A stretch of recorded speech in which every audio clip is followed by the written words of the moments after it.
నమస్తే, welcome to 6 TV. ఈ రోజు ప్రధాన వార్తా పత్రికలోని ముఖ్యాంశాలు ఒకసారి చూద్దాం. ముఖ్యంగా ఈనాడు పేపర్ చూసుకుంటే నిర్లక్ష్యంతోనే ఈ ఘోరం అంటూ కూడా మెయిన్ హెడ్లైన్ అయితే మనం చూస్తున్నాం. అయితే పరిశ్రమల భద్రత ప్రమాణాల విషయంలో కఠినంగా ఉంటాం. ప్రమాదాల వల్లే రాష్ట్రంలో 5 ఏళ్లలో 120 మంది మృతి చెందడం జరిగింది అంటూ కూడా మనం హెడ్లైన్ చూస్తున్నాం. ప్రమాదాల నివారణకు ఎన్ఫోర్స్మెంట్ శాఖలన్నీ కూడా ఒకే గొడుగు కిందకు వస్తాయని సీఎం చంద్రబాబు వెల్లడించడం జరిగింది. ఏదైతే కూడా ఫార్మా కంపెనీలో జరిగిన అగ్ని ప్రమాదంకి సంబంధించి కూడా ఆయన స్పందించడం జరిగింది. ముఖ్యంగా చూసుకుంటే దీనికి సంబంధించిన అన్ని ప్రమాదాల నివారణకు కూడా అన్ని ప్రమాణ భద్రతలు కూడా మేము పాటిస్తామంటూ కూడా ఆయన చెప్పడం జరుగుతుంది. అయితే ఈ ప్రమాదానికి సంబంధించి కూడా ఆయన విచారం వ్యక్తం చేయడం జరిగింది. ఇక మరొక హెడ్లైన్ చూస్తే పెద్దిరెడ్డి బినామీలకే 982 ఎకరాలు అంటూ కూడా మెయిన్ హెడ్లైన్ లో మనం చూస్తున్నాం. అయితే కుట్రలో ప్రధాన పాత్రధారి నాటి చిత్తూరు జేసీ అంటూ కూడా మరి వ్యక్తీకరించడం జరుగుతుంది. నేటి తిరుపతి కలెక్టర్ వెంకటేశ్వర్ పుంగనూరు ఆర్టీఓలుగా పనిచేసిన పులి శ్రీనివాసులు, మనోజ్ కుమార్ రెడ్డిలకు ప్రమేయం ఉందంటూ కూడా వాళ్ళు చెప్పడం జరుగుతుంది. వీరిపై కేసులు పెట్టాలి అంటూ కూడా డిమాండ్ చేస్తున్నారు. విజిలెన్స్ అండ్ ఎన్ఫోర్స్మెంట్ ప్రాథమిక నివేదిక కూడా ఇవ్వాలి అంటూ కూడా చెప్పడం జరుగుతుంది. మరొక హెడ్లైన్ చూద్దాం. మన గ్రామాన్ని మనమే పాలించుకుందాం, గ్రామ సభలకు తరలి రండి అంటూ కూడా పవన్ కళ్యాణ్, జనసేన అధినేత పవన్ కళ్యాణ్ డిప్యూటీ సీఎం చెప్పడం జరుగుతుంది. గ్రామ ప్రత్యేకతలకు బ్రాండ్ తో ఆదాయం పెంచుతాం అంటూ కూడా ఆయన చెప్పడం జరుగుతుంది. పర్యావరణ రహిత పరిశ్రమల కోసం 3 నెలల్లో కూడా కార్యాచరణ సిద్ధం చేస్తామంటూ కూడా ఆయన చెప్పడం జరుగుతుంది. ముఖ్యంగా చూసుకుంటే ఉప ముఖ్యమంత్రి పవన్ కళ్యాణ్ అయితే ఇటువంటి వ్యాఖ్యలు అయితే చేయడం మనం చూస్తున్నాం. ఇంకొక హెడ్లైన్ చూస్తే మృతుల కుటుంబాలకు 1 కోటి చొప్పున పరిహారం అందిస్తామంటూ కూడా ఏపీ సీఎం చంద్రబాబు నాయుడు చెప్పడం జరుగుతోంది. ఎసెన్షియా ఫార్మా కర్మాగారంలో సీఎంతో తమ ఆవేదన చెప్పుకుంటూ విలపిస్తున్న బాధితుల బంధువులు ఇక్కడ మనం చిత్రంలో కూడా చూస్తున్నాం. బాధితులు ఎవరైతే ఉన్నారో కూడా మరి సీఎం చంద్రబాబుకు కూడా తమ గోడును విన్నవిస్తున్నారు.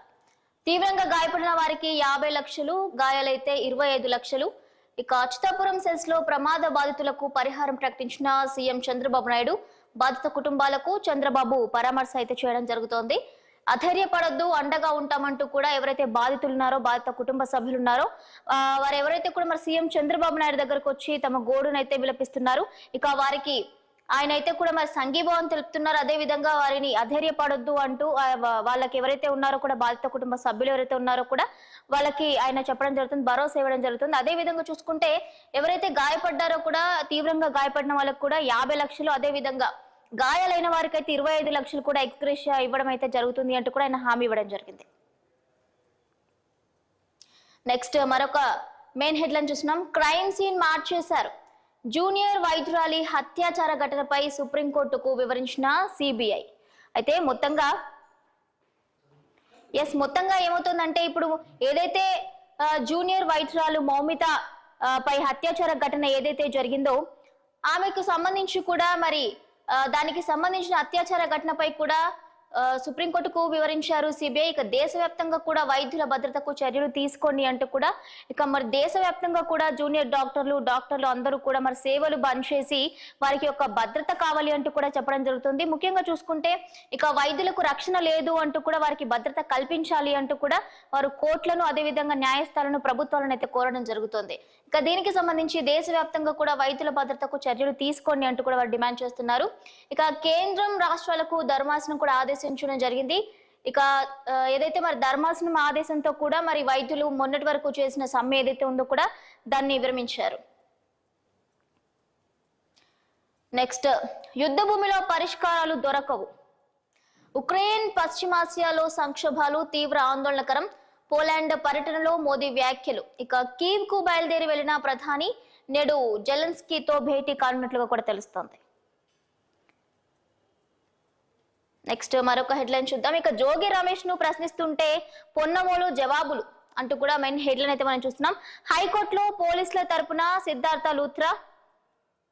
నెక్స్ట్, 2 తెలుగు శాస్త్రవేత్తలకు రాష్ట్రీయ విజ్ఞాన్ పురస్కారాలు అయితే అందజేశారు.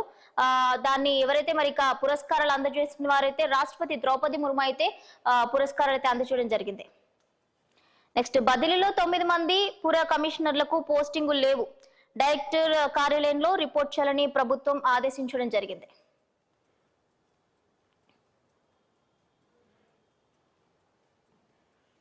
నెక్స్ట్, మరొక వార్తాపత్రికల ముఖ్యాంశాలు చూద్దాం. సాక్షి పేపర్ లో మెయిన్ హెడ్లైన్స్ అయితే చూస్తున్నాం. ముందుగా క్రైమ్ సీన్ నే మార్చేసారు. ఇంతకుముందు మనం ఈనాడులో కూడా చూడడం జరిగింది, సేమ్ ఇదే. సో నెక్స్ట్ ముఖ్యంగా చూసుకుంటే ఇక క్రైమ్ సీన్ ని మార్చేశారు అంటూ కోల్కతాలో జరిగిన వైద్యురాలిపై ఏదైతే హత్య ఘటన ఉందో దానికి సంబంధించిన క్రైమ్ సీన్ ని మార్చేశారంటూ కూడా మనకి ఇక్కడ చెప్పడం జరుగుతుంది. కోల్కతాలో వైద్యురాలిపై జరిగిన హత్యాచారాన్ని ఆత్మహత్యగా చిత్రించేందుకు ప్రయత్నించారని సుప్రీంకు సిబిఐ తెలిపింది. ఉక్రెయిన్ లో శాంతికి సహకారం.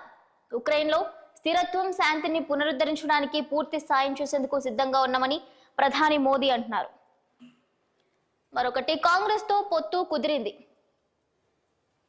జమ్మూ కాశ్మీర్ అసెంబ్లీ ఎన్నికల్లో కాంగ్రెస్ తో కలిసి పోటీ చేయనున్నట్లు నేషనల్ కాన్ఫరెన్స్ అధ్యక్షుడు ఫరూక్ అబ్దుల్లా తెలిపారు. మరొకటి చూసుకుంటే జనం రోడ్డెక్కనిదే స్పందించరా అంటూ కూడా ఇక్కడ మనం చూస్తున్నాం. అయితే బద్లాపూర్ స్కూల్లో లైంగిక వేధింపులు దారుణమని, జనం రోడ్డెక్కితే గానీ స్పందించరా అంటూ బాంబే హైకోర్టు అయితే మండిపడ్డం మనం చూస్తున్నాం. ఇక మెయిన్ హెడ్లైన్ చూద్దాం. నిలువెల్లా నిర్లక్ష్యం, ప్రమాదం నుంచి పరిహారం దాకా సర్కారు తీవ్ర అలసత్వం అంటూ కూడా మన మెయిన్ హెడ్లైన్ చూస్తున్నాం. ఇక బాధిత కుటుంబాలకు కనీస సమాచారం ఇవ్వలేని అసమర్థత అంటూ కూడా మనం చూస్తున్నాం. మీడియాలో చూసి తమ వారి కోసం తల్లడిల్లిన దైన్యం, హెల్ప్ లైన్ లేదు, కంట్రోల్ రూమ్ ఊసే పట్టదు. ఇక ముఖ్యంగా చూసుకుంటే క్షతగాత్రులను తరలించేందుకు అంబులెన్స్లు కరువు అంటూ కూడా ఇక్కడ ఇవ్వడం జరిగింది. ఇక కాలిన శరీరాలతో కంపెనీ బస్సులోనే తరలింపు, అటువైపు కనీసం కన్నెత్తి చూడని అధికార పార్టీ నేతలు అంటూ కూడా మరి సాక్షి మనకు ఒక మెయిన్ హెడ్లైన్ లో అయితే ప్రచురించడం జరిగింది. ఇక రాత్రంతా వర్షంలోనే బాధిత కుటుంబాల పడిగాపులు. ఇంతకుముందు మనం ఈనాడులో చూసాం. అయితే ఎవరైతే మరి క్షతగాత్రులు ఉన్నారో, క్షతగాత్రు కుటుంబ సభ్యులు ఉన్నారో వాళ్ళనైతే సీఎం చంద్రబాబు నాయుడు పరామర్శించడం, వారికి ఎవరైతే ఎక్కువగా గాయపడ్డారో వారికి 50,000, గాయపడిన వారికి 25 లక్షలు అయితే ఎక్స్గ్రేషియా ఇస్తున్నాను అంటూ కూడా ఆయన వారికి అధైర్యపడొద్దు అంటూ కూడా భరోసా ఇవ్వడం అయితే మనం ఈనాడులో చూసాం. ఇక్కడ సాక్షిలో చూస్తే ఇక రాత్రంతా వర్షంలోనే బాధిత కుటుంబాలు అంటూ వారిని పట్టించుకునే నాదుడే కరువయ్యాడు అంటూ అటువైపు కూడా మరి కన్నెత్తి చూడని అధికార పార్టీ నేతలు అంటూ కూడా మనం దీంట్లో చూస్తున్నాం. ఇక పరిహారంపై స్పష్టమైన హామీ లేక సాయంత్రం వరకు నిలిచిన పోస్ట్ మార్టం, కూటమి సర్కార్ కొలువు తీరాక పరిశ్రమలో తనిఖీలు బంద్ అంటూ కూడా ఇక్కడ ఇవ్వడం జరుగుతోంది. ఇక కాసుల కోసం కంపెనీల వద్ద సాగిలపడ్డ కూటమి నేతలు అంటూ కూడా మరి సాక్షిలో మనం చూసాం. నెక్స్ట్, ఏ గుండె తట్టినా ఆవేదన స్వరాలే, కన్నీటి చారికలతో కేజీహెచ్ లో విషాద వాతావరణం, భర్త మరణంతో గుండెలవిసేలా రోధిస్తున్న గర్భిణి లీలాదేవి. నెక్స్ట్, ఇక సేఫ్టీ ఆడిట్ చేద్దామంటే ప్రభుత్వానికి ఇబ్బంది అన్నారు. దాని కింద మనం పవన్ కళ్యాణ్ ఫోటో చూస్తున్నాం. అధికారంలోకి వచ్చినప్పటి నుంచి పరిశ్రమల్లో సేఫ్టీ ఆడిట్ చేద్దామని అందరినీ అడుగుతున్నా, కానీ సేఫ్టీ ఆడిట్ చేస్తే పారిశ్రామికవేత్తలు భయపడతారని, ప్రభుత్వానికి ఇబ్బంది అని చెబుతున్నారు. అందుకే అడుగు ముందుకు వేయడానికి సంకోచించానని డిప్యూటీ సీఎం పవన్ చెప్పుకొస్తున్నారు. ఇక మరొక చూస్తే పుట్టపర్తిలో భారీ చోరీ. పుట్టపర్తి సమీపంలోని కర్ణాటక నాగపల్లి వద్ద భారీ చోరీ జరిగినట్లు కూడా మనం చూస్తున్నాం. ఇక మరొక హెడ్లైన్ చూద్దాం. చంద్రబాబుది అనైతిక పాలన, మెయిన్ హెడ్లైన్ లో అయితే ఇది ఇవ్వడం జరిగింది. సీఎం ప్రోద్బలంతోనే టీడీపీ శ్రేణులు విధ్వంసం సృష్టించారు అంటూ కూడా వైఎస్ జగన్ ఉద్ఘాటించారు. ఇక రాష్ట్రంలో శాంతి భద్రతలు పూర్తిగా క్షీణించాయి. తాజాగా తాడిపత్రి ఘటనే అందుకు నిదర్శనం. ఇక ఈ అరాచకాలు, దమనకాండలు ప్రజల్లో ఎండగట్టాలి అంటూ కూడా మరి వైఎస్ జగన్ అయితే చెప్తున్నారు. ప్రతి కార్యకర్తకు తోడుగా నిలిచి అండగా ఉండాలి, అవసరమైతే కోర్టుల దాకా వెళ్లి న్యాయం కూడా జరిగేలా చూడాలి అంటూ కూడా ఆయన చెప్తున్నారు. ఇక వైఎస్ఆర్సీపీ లీగల్ సెల్ ప్రతినిధులకు కూడా దిశానిర్దేశం చేయడం కూడా జరిగింది ఆయన. మరొక హెడ్లైన్ చూద్దాం. వక్ఫ్ బిల్లును వ్యతిరేకిస్తున్నాం, ముస్లిం మైనారిటీ సంఘాల ప్రతినిధులకు వైఎస్ జగన్మోహన్ రెడ్డి పునరుద్ఘాటన చేశారు. ఇక బిల్లుపై వారు ప్రస్తావించిన అన్ని అంశాలు పార్లమెంటులో తమ ఎంపీలు లేవనెత్తుతారని హామీ ఇచ్చారు. వారి అభ్యంతరాలను జేపీసీ సభ్యులైన విజయసాయి రెడ్డి కూడా ఆయన చూసుకుంటారని, పార్లమెంటు దృష్టికి తీసుకెళ్తారని కూడా ఆయన భరోసా ఇవ్వడం జరిగింది. ఇక మరొక చూద్దాం. ముస్లిం మైనార్టీలకు వైఎస్ఆర్సీపీ అండగా నిలిచిందని వైఎస్ఆర్సీపీ అధినేత చెప్పడం జరుగుతోంది. నెక్స్ట్, ఇసుకపై ఇరకాటం, దోపిడీపై జనాగ్రహంతో అధికార యంత్రాంగాన్ని బలిపెట్టేందుకు ముఖ్యమంత్రి చంద్రబాబు వ్యూహం. జగన్ హయాం కంటే ఇప్పుడే రేటు ఎక్కువ అంటున్నారు. విశాఖపట్నం, విజయనగరం జిల్లాలో ఫీడ్బ్యాక్ వచ్చిందని వ్యాఖ్య. ఇక మిగిలిన నిల్వ 24.08 లక్షల టన్నులైతే మనం ఒక విధంగా చూసుకుంటే ఇంతకు ముందు ఏదైతే మరి వైఎస్ఆర్సీపీ హయాంలో అయితే ఇసుకపై కూడా విచ్చలవిడిగా కూడా ఇసుక రవాణా జరిగిందని, అదే విధంగా ప్రజలు అదే విధంగా వర్తకులు కూడా చాలా ఇబ్బందులు పడ్డారనేది మనం చాలా కథనాలు చూసాం. ఇప్పుడు దానికి వ్యతిరేకంగా ఇసుకపై ఇరకాటం అంటే ఏదైతే జగన్ హయాంలో కంటే కూడా ఇప్పుడు చంద్రబాబు నాయుడు హయాంలోనే ఇసుక రేటు పెరిగిందని అంటున్నారు. అయితే అంతకుముందే జగన్ హయాంలో ఇసుక రేటు తక్కువగా ఉందని, అప్పుడే ప్రజలు మంచిగా ఉన్నారని, ఇప్పుడు ఏదైతే మరి కూటమి ప్రభుత్వం వచ్చిన తర్వాత ఇసుకపై కూడా ఇరకాటం వచ్చిందని, ఇసుక రవాణా ఏదైతే ఉందో ఉచిత ఇసుక పథకం ఏదైతే ఉందో కూడా దానికి సంబంధించి కూడా ఇసుక రేటు పెరిగిందని, అప్పుడే బాగుందని కూడా ఇక్కడ వాళ్ళు చెప్పడం జరుగుతోంది. నెక్స్ట్ 7 భారతీయుల అరెస్ట్, వీరిలో 5 తెలుగు యువకులు. నిందితుల్లో ఎన్ఆర్ఐ టీడీపీ వింగ్ కోఆర్డినేటర్లు రాయపాటి కార్తిక్ చౌదరి, గల్లా మోనిష్ చౌదరి ఉన్నట్లుగా కూడా తెలుస్తోంది. నెక్స్ట్ ఇక మరొక న్యూస్ పేపర్ చూద్దాం.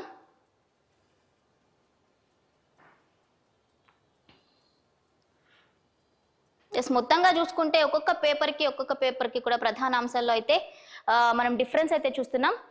నెక్స్ట్ ఆంధ్రజ్యోతి చూద్దాం. పొత్తు లాభం మెయిన్ హెడ్లైన్ లో అయితే మనకి కనిపిస్తుంది. ఇక్కడ ఏపీకి దక్కిన 2500 కోట్లు, హైదరాబాద్ ప్రాజెక్టులపై అసలు వడ్డీ చెల్లిస్తున్న ఏపీ అంటూ కూడా మరి ఆంధ్రజ్యోతి పత్రిక అయితే ప్రచురించడం జరిగింది. 42% ఇవ్వాల్సిన తెలంగాణ రాష్ట్రం ఇక సహకరించిన కేసీఆర్, పట్టించుకొని జగన్, సమస్యల పరిష్కారంపై చంద్రబాబు చొరవ, ఆర్థిక శాఖ సూచనతో స్పందించిన టీ సర్కార్, ఏపీ ఖాతాకు నిధులు బదిలీ అంటూ కూడా మనం ఇక్కడ చూస్తున్నాం. మరొక హెడ్లైన్ చూద్దాం. ఆసుపత్రిలో క్షతగాతులకు సీఎం పరామర్శ, పేలుడు సంభవించిన ఎసెన్షియా కర్మాగారాన్ని పరిశీలిస్తున్న సీఎం. అదేవిధంగా ఇక్కడ మనం చూడొచ్చు సీఎం చంద్రబాబు నాయుడు ఎవరైతే గాయపడిన క్షతగాతులు ఎవరైతే ఉన్నారో హాస్పిటల్ కి వెళ్లి వారిని పరామర్శించడం అయితే మనం చూస్తున్నాం. ఇక ప్రమాదంపై మోదీ దిగ్భ్రాంతి వ్యక్తం చేసినట్లుగా కూడా తెలుస్తుంది. మృతుల కుటుంబాలకు 2 లక్షలు, క్షతగాతులకు 50,000 సాయం కూడా ఇవ్వనున్నట్లుగా కూడా ఆయన ప్రకటించారు. ఏడాది కిందటే హెచ్చరించిన ఎసెన్షియాలో అనేక భద్రతా లోపాలు, సెక్యూరిటీ ఆడిట్ లో వెల్లడైన డొల్లతనం, పట్టించుకొని యాజమాన్యం అంటూ కూడా మనం చూస్తున్నాం. ఆదుకుంటాం, మృతుల కుటుంబాలకు 1 కోటి పరిహారం అంటూ కూడా మనం మెయిన్ హెడ్లైన్ లో చూస్తున్నాం. తీవ్రంగా గాయపడ్డ వారికి 50 లక్షలు, స్వల్పంగా గాయాలైన వారికి 25 లక్షలు, బాధితులకు పరిహారం కంపెనీయే చెల్లిస్తుంది. ఎంత ఖర్చున్నా కూడా క్షతగాతులకు వైద్యం అందిస్తామంటూ కూడా మనం చూస్తున్నాం. అయితే ఎసెన్షియా కంపెనీ రెడ్ కేటగిరీ జాబితాలో ఉంది. భద్రతా చర్యల్లో యాజమాన్యం అయితే కూడా అలసత్వం వహించిందని, అయితే ఎప్పుడు కూడా దాంట్లో లోపాలు ఉన్నాయని ముందే చెప్పమని, కానీ దానికి తగిన చర్యలు తీసుకోలేదని కూడా చెప్తున్నారు. ఇక ప్రమాదంపై ఉన్నత స్థాయి కమిటీతో విచారణ జరిపించాలి, పరిశ్రమలో భద్రతా చర్యలు పటిష్టం చేస్తాం, సెస్ల వద్ద బస్ ఆసుపత్రుల ఏర్పాటు కూడా యోచిస్తున్నాం, గత 5 ఏళ్లలో పాలనా వ్యవస్థలు నిర్వీర్యం అయ్యాయంటూ కూడా సీఎం చంద్రబాబు నాయుడు చెప్పడం జరుగుతోంది.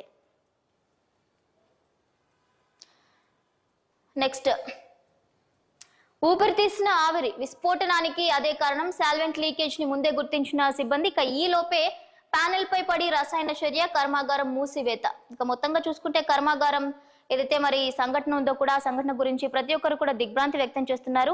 క్షతగాతుల గురించి, వారి కుటుంబ సభ్యుల గురించి, గాయపడిన వారి గురించి అయితే కూడా వారు ఆలోచిస్తున్నారు. అదే విధంగా వారికి ఏ విధంగా సహాయం చేయాలి అంటూ కూడా వారు చెప్పడం జరుగుతుంది. ఇక ముఖ్యంగా చూసుకుంటే వారి కుటుంబ సభ్యులకు వారికి కూడా వారు ఒక భరోసా ఇస్తున్నారు. వారికి తమకు అండగా ఉంటామని, ఎట్టి పరిస్థితులను కూడా మీకు న్యాయం జరిగేలా చేస్తామని, మీకు మేము అండగా ఉంటామని, ప్రభుత్వం మీకు అండగా ఉంటుందని చెప్పి కూడా సీఎం చంద్రబాబు నాయుడు కూడా వారికి హామీ ఇవ్వడం జరుగుతుంది.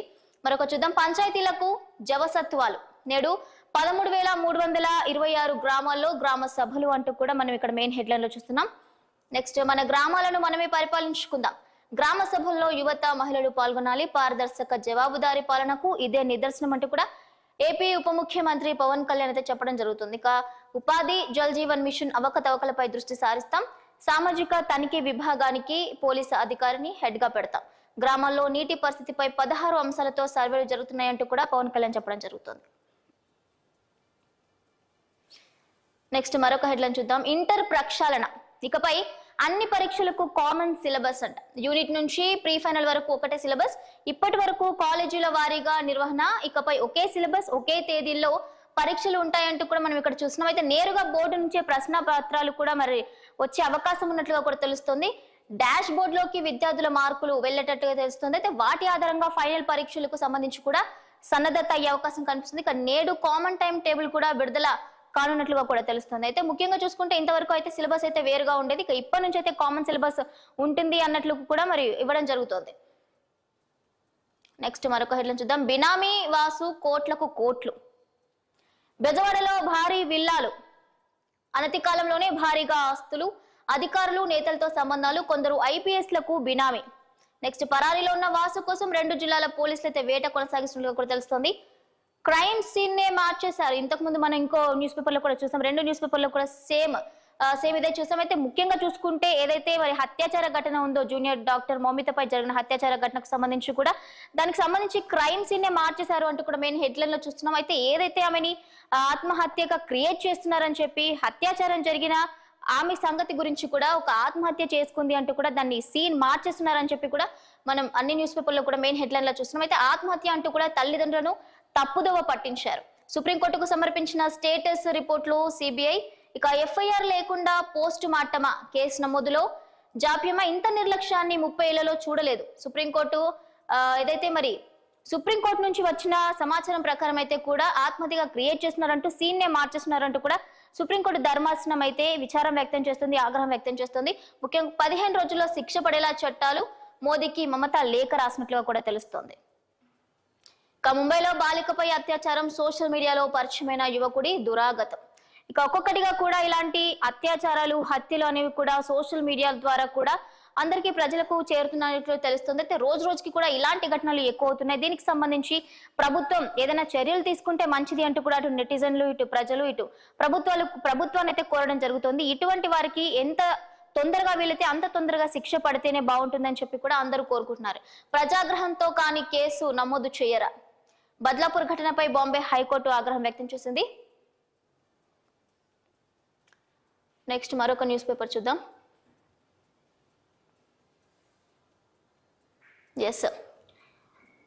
వెలుగు న్యూస్ పేపర్లో ఏముందో చూద్దాం. ఆ నలుగురు దేశాన్ని దోచుకుంటున్నారు. ఇక్కడ మెయిన్ హెడ్లైన్ చూస్తున్నాం.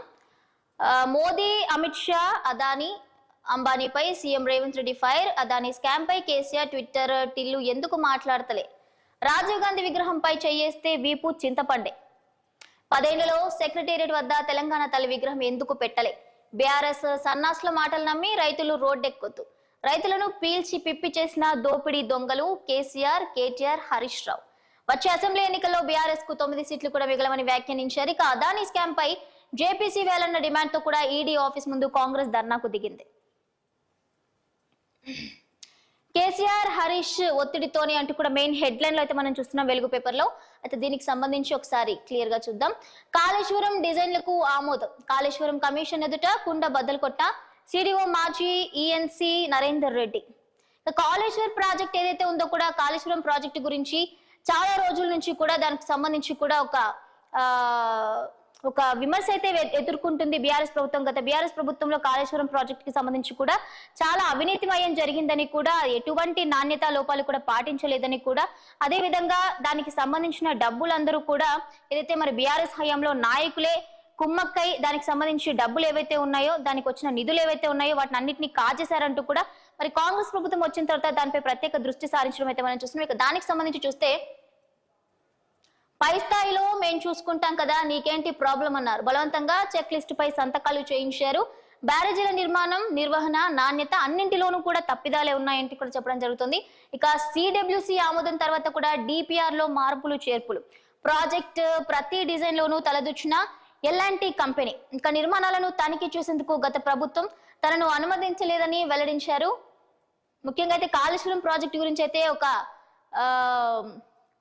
మొత్తంగా చూసుకుంటే 10 ఏళ్లు పాలించిన బీఆర్ఎస్ పార్టీ అయితే కూడా దానికి సంబంధించి ఎన్నో విమర్శలు ఎదుర్కొంటుంది. నెక్స్ట్ జనవరి నుంచి సన్న బియ్యం, రేషన్ బియ్యం పక్కదారి పడితే కఠిన చర్యలు అంటూ కూడా మంత్రి ఉత్తమ్ చెప్పడం జరుగుతుంది. ఇక అక్రమాలకు పాల్పడితే డీలర్షిప్ రద్దు అంటూ కూడా ఆయన వ్యాఖ్యానించారు. హాస్టల్స్, స్కూలు, అంగన్వాడీలో పెట్టే ఫుడ్ లోను కూడా క్వాలిటీ పాటించాలి అంటూ కూడా ఆయన చెప్పడం జరుగుతుంది. మరి ఇది ఎంతవరకు సాధ్యపడుతుంది, ఎంతవరకు వాళ్ళు అమలు చేస్తారనేది మరి ముందు చూడాలి. ప్రభుత్వానికి చెడ్డ పేరు తెస్తే సహించేది లేదని వార్నింగ్ ఇచ్చారు మంత్రి ఉత్తమ్. డిసెంబర్ 15, 16 తేదీల్లో గ్రూప్ 2 అంటూ కూడా మనం ఇక్కడ హెడ్లైన్ చూసినాం. అయితే ఎప్పటి నుంచో కూడా నిరుద్యోగులు గ్రూప్ 1, గ్రూప్ 2 అయితే ప్రభుత్వ ఉద్యోగాల నోటిఫికేషన్ల గురించి ఎదురు చూస్తున్న సంగతి తెలిసిందే. ఇక ఒక్కొక్కటిగా కూడా మరి ప్రభుత్వం అయితే విడుదల చేయడం జరుగుతుంది. ఎగ్జామ్స్ కూడా కండక్ట్ చేయడం జరుగుతుంది. ఇక దాంట్లో చూస్తే డిసెంబర్ 15, 16 తేదీలో కూడా గ్రూప్ 2 నిర్వహించే అవకాశం ఉన్నట్లు కూడా మనకు తెలుస్తుంది. ఉదయం మధ్యాహ్నం 2 సెషన్లు కూడా నిర్వహిస్తారు ప్రకటించిన టీజీపీఎస్సీ అంట. నెక్స్ట్, అప్పుల చిప్ప చేతిలో పెట్టి నీతులు చెప్తున్నారు అంటూ కూడా కోదండరాం వ్యాఖ్యానించారు. కేటీఆర్ రూల్స్ కు విరుద్ధంగా ఉన్న ఫామ్ హౌస్ ను ఎట్లా లీజ్ కు తీసుకున్నాం అంటూ కూడా ప్రశ్నిస్తున్నారు. నాది కాదు దోస్తుదంటే నమ్మేటోళ్ళు ఎవరూ లేరు. 10 ఏళ్ల బీఆర్ఎస్ పాలన అంతా విధ్వంసమే. రాజీవ్ విగ్రహం మీద వివాదం కరెక్ట్ కాదు. మీడియాతో చిట్ చాట్ లో ఎమ్మెల్సీ కోదండరాం అయితే వివాదాస్పద వ్యాఖ్యలు, ఆసక్తికర వ్యాఖ్యలు చేయడం జరిగింది. నెక్స్ట్, ఇక పోస్ట్ మార్టం చేశాక కేసు పెడతారా? కోల్కతా పోలీసులపై సుప్రీంకోర్టు ఆగ్రహం వ్యక్తం చేస్తోంది. బాడీని గుర్తించిన 14 గంటలకు ఫిర్యాదు చేస్తారా అంటూ కూడా ప్రశ్నిస్తోంది. అప్పటిదాకా మెడికల్ కాలేజ్ ప్రిన్సిపల్ ఏం చేశారు అంటూ కూడా చురకలు అంటిస్తోంది. ఇక అదే విధంగా చూసుకుంటే ఎవరితో టచ్ లో ఉన్నారు, ఎందుకు ఆలస్యం చేశారు అంటూ కూడా సుప్రీంకోర్టు ఆగ్రహం వ్యక్తం చేస్తుంది. డాక్టర్ రేప్ అండ్ మర్డర్ కేసులో సుప్రీంకోర్టు ప్రశ్నల వర్షం కురిపిస్తుంది. ముఖ్యంగా దీనికి సంబంధించి అయితే దేశవ్యాప్తంగా కూడా ఒక కలకలమే సృష్టించిందనే చెప్పాలి. గత 30 ఏళ్లలో ఇలాంటి కేసు చూడలేదు అంటూ కూడా కామెంట్ చేయడం జరుగుతుంది. ఇక క్రైమ్ సీన్ మార్చేశారని కోర్టుకు సిబిఐ వెల్లడించడం కూడా జరిగింది. నెక్స్ట్, గద్దర్ అవార్డుల కోసం కమిటీ చైర్మన్ గా నరసింహరావు, వైస్ చైర్మన్ గా Dil Raju, rules regulations లోగోపై report ఇవ్వనున్నట్టుగా కూడా కమిటీ తెలుస్తోంది. ఇక మొత్తంగా అయితే ఇప్పటి వరకు కూడా మనం చాలా వార్తాపత్రికల్లోని ప్రధాన అంశాలు అయితే చూసాం. మొత్తంగా చూసుకుంటే చాలా అంశాల్లో కూడా ప్రధాన అంశాలు అయితే మనం ఇప్పటివరకు చూసాం. ముఖ్యంగా అయితే అన్నిట్లో కూడా ఏదైతే మరి మౌమిత కేసుకు సంబంధించి కూడా అన్ని వార్తాపత్రికలు అయితే ప్రశ్నించడం జరుగుతుంది. ఇది ఇవాల్టి పేపర్ న్యూస్ అప్డేట్స్. మరొక ఎపిసోడ్ తో మళ్ళీ కలుసుకుందాం. Keep watching 6 TV. సామాన్యుడి ఆరోపణ.